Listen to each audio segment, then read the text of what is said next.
everyone, in today's video we're going to have a look at a couple of dartboard light options. So if you're ready, I'm Roddy, let's review.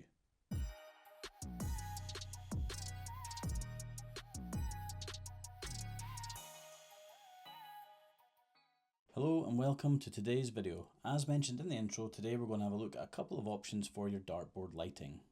It's a question I often see in the dart forums online, so today I'm going to show you the pros and cons of a couple of dartboard lights that I've used over the last year and a half. The two lights we're going to take a look at today are the Winmau Polaris 120, a 120 degree light with magnetic attachment, and the Mission Torus 270, a 270 degree dartboard light with clip attachment. Both ring lights come without the arms attached, but you can fit these yourself with relative ease. Just to note that the nuts and bolts that attach to these are very small though, so just in case you struggle with small fiddly sizes. Both of these examples are mains powered, so they're plug-in, but if that's no use to you, you might want to look for a dartboard light that's got a USB connection. That way you could use a battery pack, for example. However, you might want to consider, do you have a plug nearby, or do you have an extension lead that you can get to your dartboard to plug these in that doesn't interfere with your play? So there's no advantage from one to the other with what you get. They both have separate arms that you have to attach yourself. Both have got slightly fiddly screws that you'll need to attach. Easy enough, 1 point goes to each. The Winmau Polaris attachment arms comes with magnets attached to each, and it doesn't get much easier to fit to a board than just to set it on and have the magnets do the rest. The Mission Torus attachment arms, by contrast, are not quite so straightforward. There are 3 clips that come with it that you have to clip onto the dartboard in the 3 different points that your light slides into. But one thing that annoys me with these attachments is, depending on where your adjustable feet on the back of the dartboard are, the clips sometimes land right in the middle of a segment, so there will be segments that you will not be able to use in rotation when you're fitting these lights. Another negative with these clips is they've got a slight curve on the outside once you've clipped them on, which sticks out beyond the number ring. So to fit these, you actually have to take the number ring off first if you don't want to force it, put the clips on, and then the number ring back on last. I find the easiest way to put these on is not to clip them onto the board where you think they need to go, but rather slot them onto the arms and then set the arms in place. When you've got them in place, just give them a click down and then take the light off. Because the lights are easy to take off because they just slide off once you've got the clips in place, it's much easier to fit your surround. You just put the dartboard with the clips on the wall, put your surround on, and then the lights just slide in over the top. For ease of fitting, 1 point definitely goes to the Winmau Polaris 120. Okay, so if we're looking at lighting performance, the Winmau Polaris has a very warm light, so it's quite orangey. If you haven't been using a light at all, you're going to notice a humongous difference. It is really night and day if you go from nothing to using this. And I personally like this kind of light because it's not harsh at all on the dartboard or the darts. It is advertised as leaving no shadows, which for shadows from the darts themselves once they're in the board, I totally agree with. However, because it's largely a top-down light covering the top 120 degrees of the board, you will find that although there's no shadows from the darts themselves, you will find small shadows under all the wires right around the board.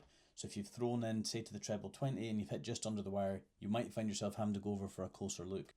Now, you don't really notice this just generally looking at it, but once you start playing more often, if you've been using it for a while, you will start to notice. And it's even more apparent if you're playing with all the lights in the room off, or if you've got no window light. So if you're playing at night time or in a corridor where there's no outside light coming in, you do notice those shadows a lot more prominent. But still, massive difference, massive improvement if you haven't been using a light at all until this point. The Mission Torus, by contrast, is on another level when it comes to brightness. It's a really bright white light, so totally different to the Winmau, which is like a warm orangey light. So this one, very white, very bright, almost overexposes your dart in flight, so you can't really see the same sort of detail. You know, if you like a fluorescent flight and you like the light to kind of brighten that up, you don't really get the same effect because everything is just kind of awash with white, in my opinion. But it is much better for online games. So there are pros and cons from each when it comes to lighting performance. Personally, I prefer the warm light of the Winmau, but I prefer the coverage of the Mission. But I think for performance, the point for this one goes to the Mission Torus 270. You can get your hands on the Winmau Polaris for as little as £45 on Amazon, for example, but if you prefer the Mission Torus, this will cost you a bit more, but you should still be able to get it for under £60. I think if you're going from no light at all to having a light, either of these is going to make a massive difference for you. But if you're totally down to cost and you want the cheaper one, go for the Winmau. If you do have a wee bit of extra money, get yourself the extra coverage, the brighter dartboard lit up, go for the Mission Torus. So I think for this one it's probably fair to give a point to each. One is cheaper, doesn't have as much coverage, a little bit warmer, the The other one gives you great coverage, really bright light, but it's going to cost you a bit more. So a point for each for this one. As with all things, it's only over time of somebody using it that you can develop a list of pros and cons. So I've used both of these now for just about a year and a half. So now I'm going to go through my list of pros and cons to let you know what I found good and what I found bad. For the Winmau Polaris 120, my observations are as follows. Con.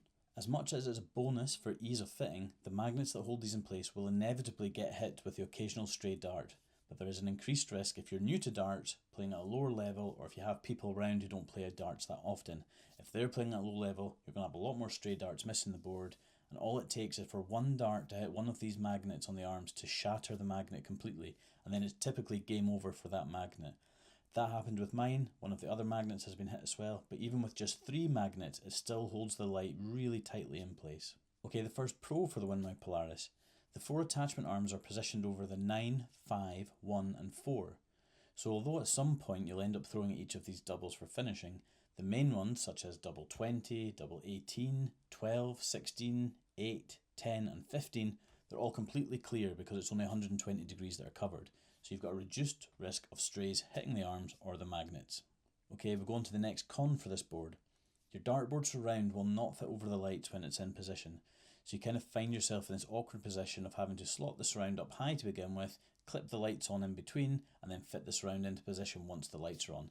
It's a wee bit footy to do, but you'll figure it out. More of a minor inconvenience than a major con. Okay, another pro. While it's a bit of an inconvenience fitting a surround over the light, if you happen to have a dartboard that's inside a cabinet, this is an absolute doddle of an installation for you. Easy on and easy off. Okay, this next one's a bit of a pro and a con. The magnets hold so well to the board that you can even fit a small action camera, webcam or mobile phone to the arms with a clamp for online play, such as on the Target Dart Counter app. I find it absolutely fine for matches using the camera, but if you like to do a bit of filming, there's a lot of wobble in the footage when the darts hit the board and when you're pulling the darts out the board. But it's a great option to have if you don't have a stand or any space for a stand or even like a curtain pole nearby that you can attach a camera to. So the next one's a con. So when I was playing a friend online, he mentioned that the dartboard was looking quite dark on his screen. So whilst it looks good and is quite pleasant light at my end, it's obviously coming across a bit darker for those watching online, which ties in with some of the comments we mentioned in the performance section. So that one's a con. So we'll finish on a pro, and I really like the openness of the setup. Because it clips onto the top of the dartboard and leaves the bottom half of the board completely open, there's no reaching in or bumping your elbows or bumping your darts off the light when you're taking the darts out. So I really like the openness and just being able to use the dartboard as normal. Okay, if we move on to the Mission Torus 270 now, this is my list of pros and cons for it. Okay, we'll start with a con for the Mission Torus 270. Although the clips, once they're in place, are not going anywhere, they fit really tight to the board. Because you are slotting your 3 arms of your light into these, there's a rattle. When your darts hit the board, I notice a rattle with it and it makes it a bit louder.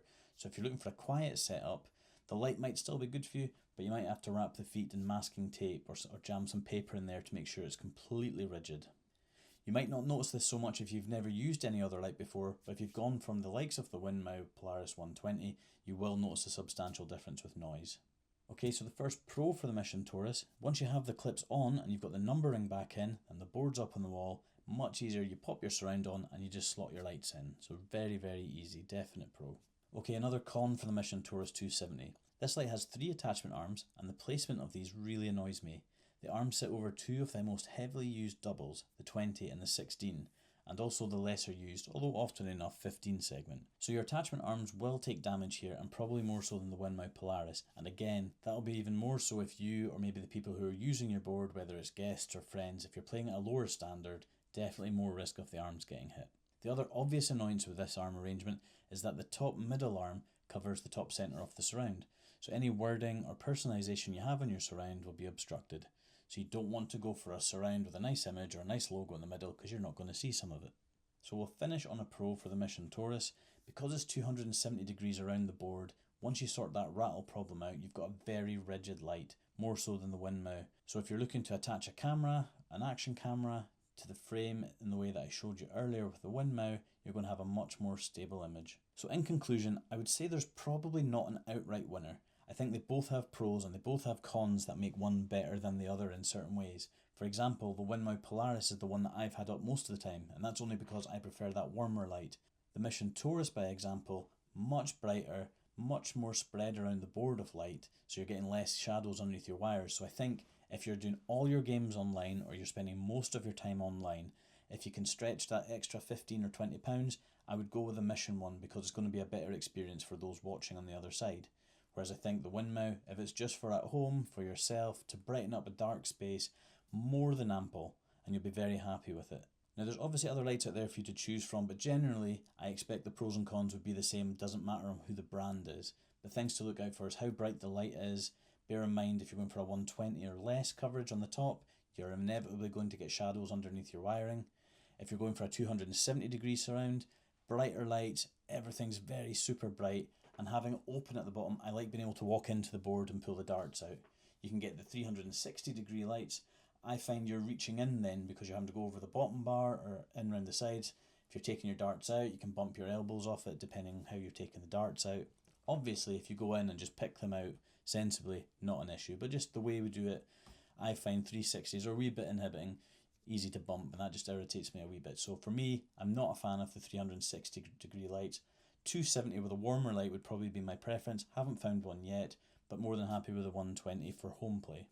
I hope you found the information in this video useful. It shows you there's lots of considerations when getting the light: mains power, brightness, the type of light, the type of fitting, whether it's clip or magnet, the shadows you get from the 120 being top down, the lack of shadows from the 270 is obviously a benefit over that.